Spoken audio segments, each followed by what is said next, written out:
Hello student, welcome to Spectrum academy.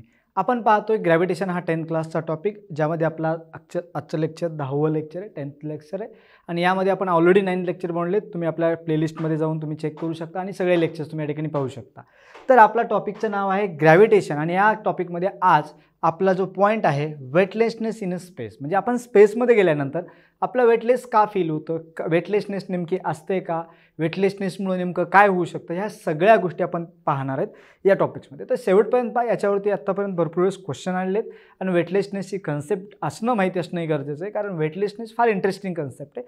He interesting concept जर एकदा आपल्याला कळाली तर आपल्याला कुठलीही अडचण येणार नाही मार्क्स घेण्यासाठी, आणि 11-12मध्ये पण या गोष्टीचा उपयोग होतो. तर जास्त वेळ न घेता आपण आपल्या पॉईंटकडे जाऊया. तर आपला नेक्स्ट या पॉईंटला आपण कंटिन्यू करूया.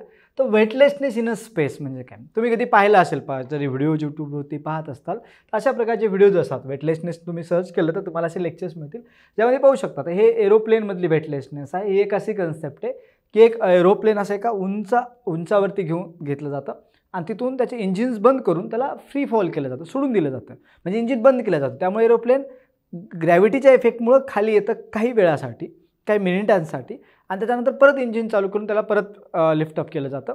तर यानं आपण एक वेटलेसनेस कन्सेप्ट म्हणजे या ठिकाणी तयार केली जाते आणि त्यामुळे त्या ठिकाणी करू शकतात. तर हे तो कन्सेप्ट आहे ज्यामध्ये वेटलेसनेस क्रिएट केली गेली होती. ठीक आहे.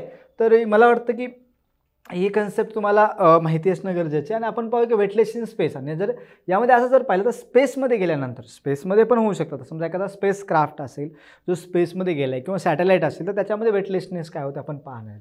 तर जनरली आपण जेव्हा पाहतो की एखादे ॲस्ट्रोनॉट असतील तर जेव्हा स्पेसमध्ये जातात तेव्हा स्पेस वॉक नावाची एक कन्सेप्ट असते, जेणेकरून ते त्या स्पेसशिपच्या बाहेर येतात आणि बाहेर थोडंसं त्यांची काही दुरुस्ती असते, इन्स्ट्रुमेंटमध्ये खराबी असते, त्याला दुरुस्त करण्याचा प्रयत्न करतील किंवा अनेक गोष्टी असतात ते त्या प्रकारे करत राहतात. जेव्हा ते स्पेस वॉक करतात तर तेव्हा ते स्पेसमध्ये फिरत असतात, आणि जेव्हा ते स्पेसमध्ये फिरतात तर तेव्हा त्यांची बॉडी असते तर फ्लोट झाल्यासारखी असते, म्हणजे त्यांना ग्रॅव्हिटी नाही आहे त्या ठिकाणी, आणि त्या ज्या कन्सेप्ट असतात त्याला वेटलेसनेस म्हणतो. तुम्ही वेटलेसनेस हा कन्सेप्ट डिटेलमध्ये पाहूया. तुम्ही पाहिलं असेल काही व्हिडिओजमध्ये की असे प्रत्येक ऑब्जेक्ट, म्हणजे समजा ॲपल्स असतील, कुठले फ्रूट्स असतील किंवा व्यक्ती पूर्णपणे, तर ते काय होतात असे हवेत तरंगतात. त्यांना स्वतःचं वेट हे झिरो जाणवतं, अप्रॉक्सिमेटली झिरोच, कारण वेटलेसनेस कन्सेप्टमध्ये आपण तेच करतो. तर स्वतःचं वेट नाही. जसं आता मी या ठिकाणी चालतोय तर मला या ठिकाणी वेट आहे, तर माझं वेट मला जाणवते, जड होते. समजा मी जर 10 किलो ओझं डोक्यावर ठेवलं आणि मी अजून जात असेल त्याचं ओझं मला जाणवेल. पण तोच जर आपण स्पेसमध्ये गेलो होतो आणि त्याच्यामध्ये आपल्याकडे 100 किलो जरी ओझं आपल्या डोक्यावरती असेल तर त्याचं वेट आपल्याला फील होणार नाही,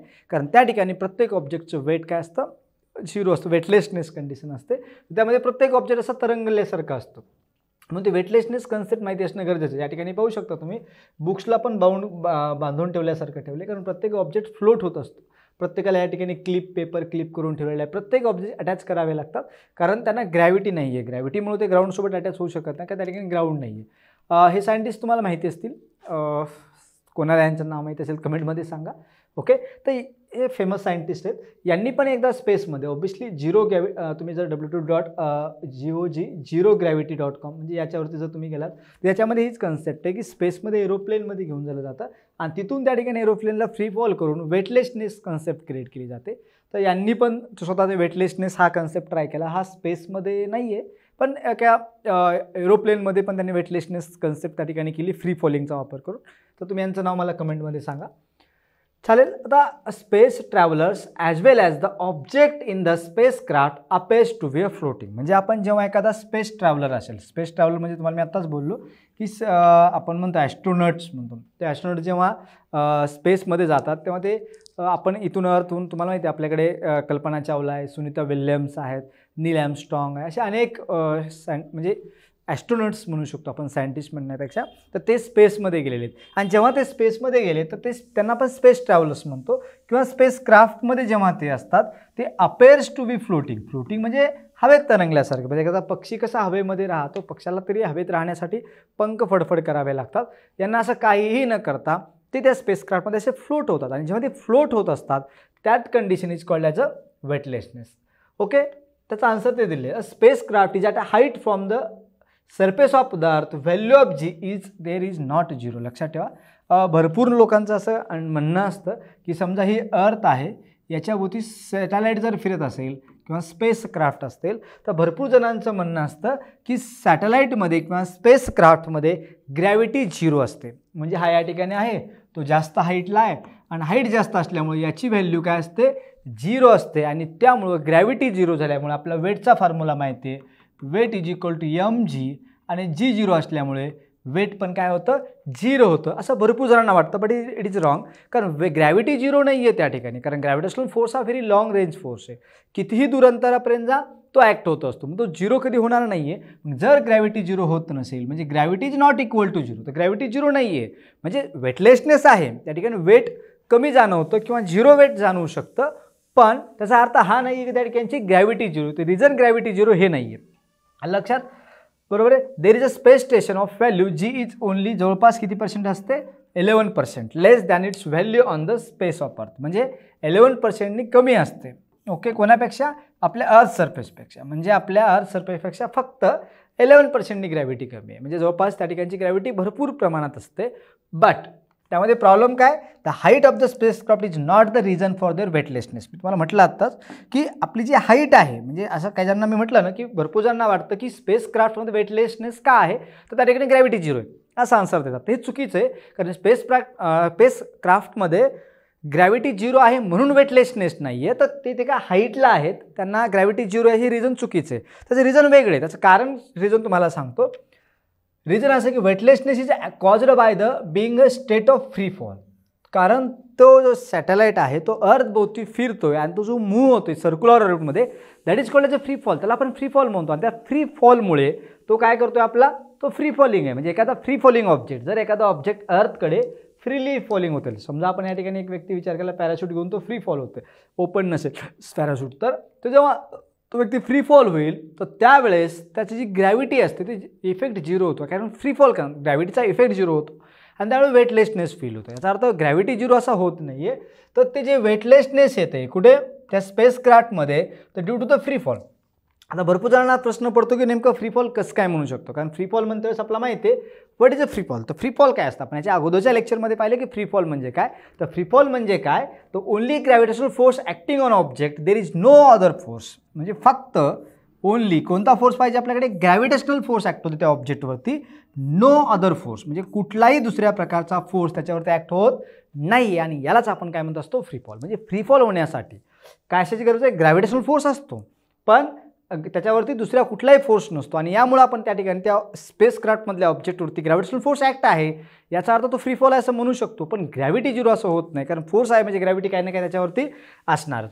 आता तर मग मेन रिझन काय, तर spacecraft is not falling the earth because of its velocity along the orbit. म्हणजे आता या ठिकाणी जर हा स्पेसक्राफ्ट घेतला, आता होतं काय, जर वेटलेसनेसचं जर खरं रिझन चेक करायचं असेल तर त्या स्पेसक्राफ्टमधल्या व्यक्तीवरती किंवा स्पेसक्राफ्टवरती या डायरेक्शनला एक फोर्स ॲक्ट आहे, that is a gravitational force, आणि त्याला सेंट्रिपिटल फोर्स म्हणतो. आणि त्याला एक सर्क्युलर मोशन होतं आहे आणि त्यामुळे त्याच्यावरती एक सेंट्रिफ्युगल फोर्स आउट ऑफ डायरेक्शनला ॲक्ट होतो. जसं आपण पाहिलं, तुम्ही जर कधी एखादा स्टोन एखाद्या स्ट्रिंगला अटॅच केला आणि तुम्ही जरा असं फिरवलं तर स्टोन असं सर्क्युलर मोशन परफॉर्म करतो, आणि जेव्हा स्टोन सर्क्युलर मोशन परफॉर्म करतो तेव्हा तो बाहेर फेकल्यासारखा होतो. ते जे आउटवर्ड डायरेक्शनला जो फोर्स असतो that force is called as a centrifugal force.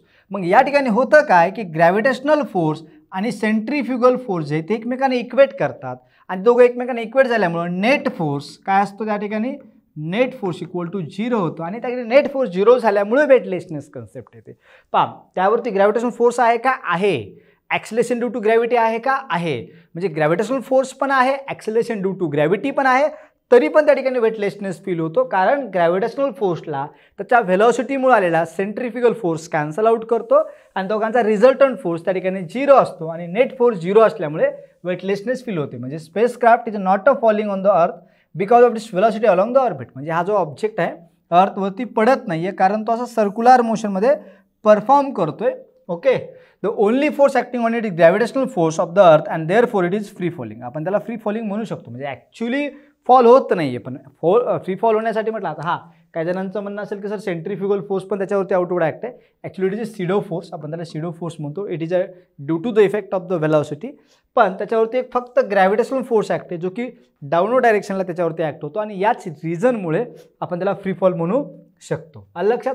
As the velocity of free fall does not depends on the properties of the object. आणि आपण माहिती आहे फ्री फॉलची जी वेलॉसिटी आहे की ऑब्जेक्टच्या प्रॉपर्टीवर डिपेंड नसते. म्हणजे समजा मी एक हत्ती घेतला आणि एक बॉल जर घेतला, दोघांना जर मी खाली असं सोडलं तर दोन्ही सारख्याच स्पीडने खाली येतील. असं नाही होणार. म्हणजे अगोदर हत्ती आहे म्हणजे तो लवकर म्हणजे जास्त स्पीडनं येईल आणि बॉल आहे तो त्याचा कमी मास आहे म्हणजे कमी स्पीड नेईल असं नाही आहे. दोन्ही सोबतच येतील, कारण फ्री फॉलमध्ये आपल्याला माहिती आहे त्यांची जी व्हेलॉसिटी आहे कशावर डिपेंड नाही आहे. Okay, free fall does not depend upon the properties of the object. ऑब्जेक्टची प्रॉपर्टी म्हणजे काय, ऑब्जेक्टचं मास. म्हणजे ऑब्जेक्टचं मास कितीही असो, दोन्ही ऑब्जेक्टचं मास कितीही असो, त्यांना खाली पडण्यासाठी लागणारे व्हेलॉसिटी त्यांच्या ऑब्जेक्टच्या मासवरती डिपेंड नाही आहे. आपण त्याच्यामध्ये इस्केप व्हेलॉसिटी आणि ऑर्बिटल व्हेलॉसिटी त्यावेळेस आपण कन्सेप्ट पाहिले, कारण ती व्हेलॉसिटी त्या प्लॅनेटच्या मासवरती डिपेंड असते जो आपल्याला हे करतो.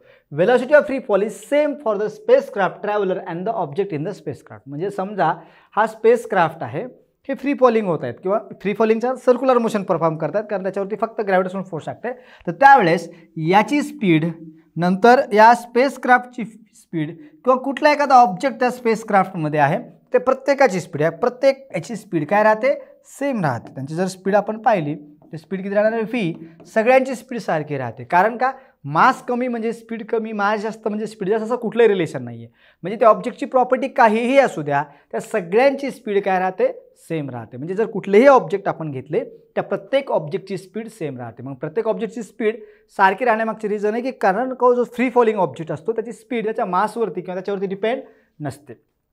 ओके, तर पाहिलं आपण. तर traveller release the object from the hand and it will be remain stationary with respect to her and it will be appears to be weightless. म्हणजे फॉर एक्झाम्पल समजा तुम्ही स्पेस क्राफ्टमध्ये आहात आणि तुम्ही स्पेस क्राफ्टमध्ये जात आहे, समजा शक्य नाही आहे पण समजा त्या विंडोमधून किंवा साईड स्पेस क्राफ्टमधून एखादा ऑब्जेक्ट तुम्ही असा बाहेर ठेवला तर बाहेर ठेवून तो खाली नाही पडणार आहे, कारण त्या स्पेस क्राफ्टमधून त्या ऑब्जेक्टला ती स्पीड आहे. तुम्हाला जेवढी स्पीड आहे तेवढीच. म्हणजे स्पेस क्राफ्टमध्ये जसं आपण होतो, आपण समजा फॉर एक्झाम्पल आपण रेल्वेमधून जातो आहे आणि आपण एक ऑब्जेक्ट घेतला, एक ॲपल घेतला आणि असा ॲपल असा खिडकीतून बाहेर केला, सोडून दिला आणि परत वापस आला आणि असं परत घ्यायला गेलो तर आपण सोडल्या तो खाली पडतो, कारण ग्रॅव्हिटी त्याला खाली ओढते तर तो खाली पडला जाईल, आपल्याला परत वापस जाऊन घेता येणार नाही आहे. पण तुम्ही स्पेस क्राफ्टमध्ये आहात आणि त्यावेळेस सर्क्युलर ऑर्बिटमध्ये फिरतोय तर त्यावेळेस जर ॲपल असा बाहेर आपण असा ठेवला, सोडून दिला तर तोही आपल्या स्पेस क्राफ्टबरोबर सेम स्पीडने समोर येईल आणि मग आपण त्याला परत हातात घेऊन परत वापस घेऊ शकतो, कारण तो त्या जागी फ्लोट होईल, तो आपल्यासोबतच मूव्ह होतो, तो खाली पडू शकत नाही, कारण त्याला एक व्हेलॉसिटी आहे, त्याच व्हेलॉसिटीने तो मूव्ह होतो आपल्यासोबत.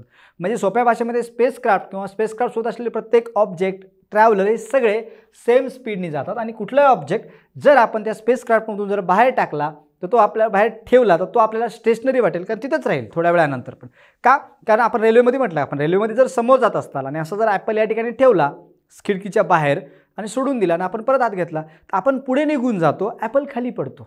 या ठिकाणी ग्रॅव्हिटी आहे, एअर रेजिस्टन्स आहे, अनेक गोष्टी आहेत. पण स्पेसमध्ये गेल्यानंतर जेव्हा स्पेस क्राफ्ट सर्क्युलर ऑर्बिट करतं अर्थभोवती आणि जर समजा त्याच्यावरती आपण एक ऑब्जेक्ट साईडला असा ठेवून दिला, ॲपल ठेवून दिला बाहेर आणि आपण असं बाजूला तो तसाच आपल्यासोबत येत राहील, म्हणजे आपल्यासाठी तो स्टेशनरीच राहील, आपल्यासाठी थांबलेलाच असेल, मग परत आपण त्याला वापस घेऊ शकतो. तर अशा प्रकारे ते लक्षात राहू द्या. तर ही कन्सेप्ट आहे पहा वेटलेसनेसची, कारण वेटलेसनेस नावाची कन्सेप्ट फार इंटरेस्टिंग आहे. ज्यांना वेटलेसनेस कन्सेप्ट कळाली त्यांनी कमेंटमध्ये मला सांगा. आपल्या या टॉपिकचे पूर्ण लेक्चर्स अवेलेबल आहेत, त्याच्या नोट्स पण अवेलेबल आहेत डिस्क्रिप्शनमध्ये. कोणाला जर नोट्स नाही मिळाल्या तुला मेसेज करा, मी तुम्हाला नोट्स प्रोव्हाइड करेल. एकदम चांगल्या प्रकारच्या नोट्स आहेत, चालेल. तर सगळे लेक्चर्स पहा आणि चांगले मार्क्स घ्या. भेटूयात नेक्स्ट लेक्चरमध्ये. आणि नेक्स्ट लेक्चर आपल्याच्या न्यूमरिकल्सवरती असणारे मॅक्झिमम जे न्यूमरिकल्स आहेत आपले या टॉपिकचे पूर्ण एकाच लेक्चरमध्ये कव्हर केले जाते. वन शॉट लेक्चरमध्ये पूर्ण न्यूमरिकल्स आहेत, पूर्ण एक्सरसाइज क्वेश्चन्स आहेत. तर त्याची तयारी जर तुमची केली तर कुठलाही एकही क्वेश्चन तुमचा न्यूमरिकलचा चुकणार नाही आहे, याची गॅरंटी मी देऊ शकतो. ते लेक्चर पाहत राहा, चॅनलला सबस्क्राईब करा, लाईक करा आणि मित्रांसोबत शेअर करा. भेटूयात नेक्स्ट लेक्चरमध्ये. थँक्यू.